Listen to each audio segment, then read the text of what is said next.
सीबीएसईने घेतलेल्या 12वीच्या परीक्षेमध्ये गोंधळ झाल्याचा आरोप झाला। त्यानंतर काँग्रेस नेते राहुल गांधी आक्रमक झाले आणि त्यांनी केंद्रीय शिक्षण मंत्री धर्मेंद्र प्रधान यांना टार्गेट केलं। राहुल गांधी यांचा रोख एका विशिष्ट कंपनीवर आहे आणि त्यांनी प्रधान यांना प्रश्न विचारणं सुरूच ठेवलंय। त्यामुळे आता राहुल विरुद्ध भाजप असं सोशल मीडिया युद्ध रंगल्याचं बघायला मिळतंय।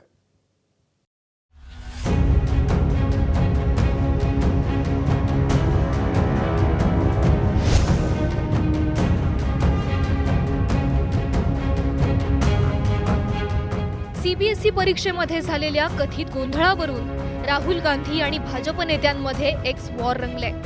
सीबीएसईने यंदा घेतलेल्या 12वीच्या परीक्षेत ओएसएम प्रक्रियेत गोंधळ झाल्याचा राहुल गांधींचा आरोप आहे आणि उत्तरपत्रिकांच्या मूल्यांकनासाठी सरकारनं निवडलेल्या कोएम्प्ट कंपनीकडे बोट दाखवत राहुल गांधी यांनी केंद्रीय शिक्षण मंत्री धर्मेंद्र प्रधान यांच्यावर प्रश्नांची सरबत्ती केली आहे। सीबीएसईच्या ओएसएम तपासणीचं कंत्राट कोएम्प्ट कंपनीला का देण्यात आलं?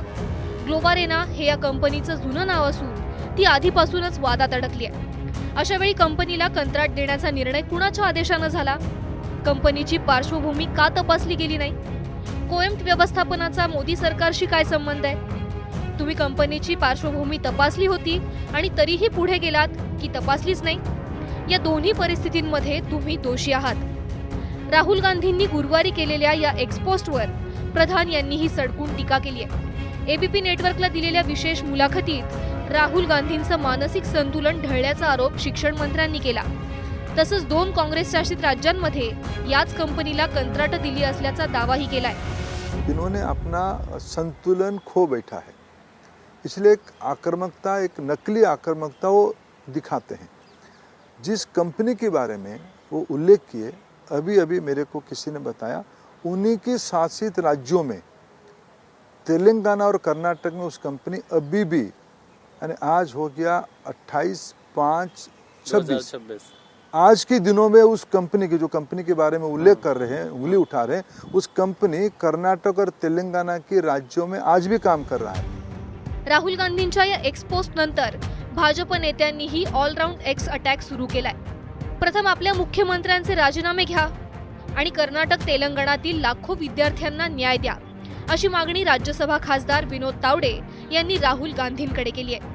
त्यानंतर परदेशात जाऊन भारताच्या बदनामीची नवी योजना तयार करा असा टोलाही तावडेंनी लगावला।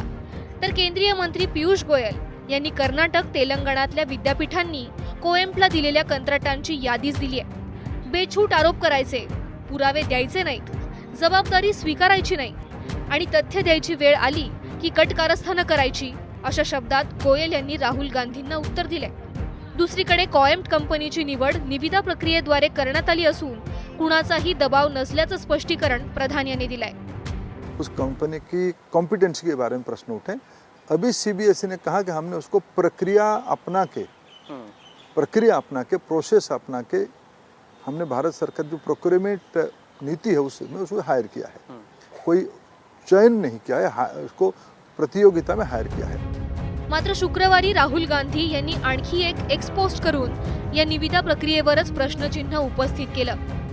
ओएसएम तपासणीसाठी 3 वेळा निविदा काढण्यात आल्याची एका इंग्रजी वृत्तपत्राची बातमी त्यांनी शेअर केली आहे। या बातमीच्या आधारे कोएम्प्ट कंपनीसाठी निविदेतल्या अटी शिथिल करण्यात आल्याचा आरोप गांधी यांनी केलाय। एकीकडे नीट पेपर फुटीमुळे केंद्र सरकारची कोंडी होत असताना राहुल गांधींनी सीबीएसईचा विषयही लावून धरलाय। आता काँग्रेस हा विषय किती लावून धरेल हे तर पाहावंच लागेल।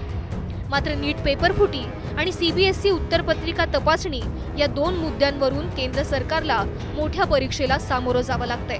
ब्युरो रिपोर्ट, एबीपी माझा।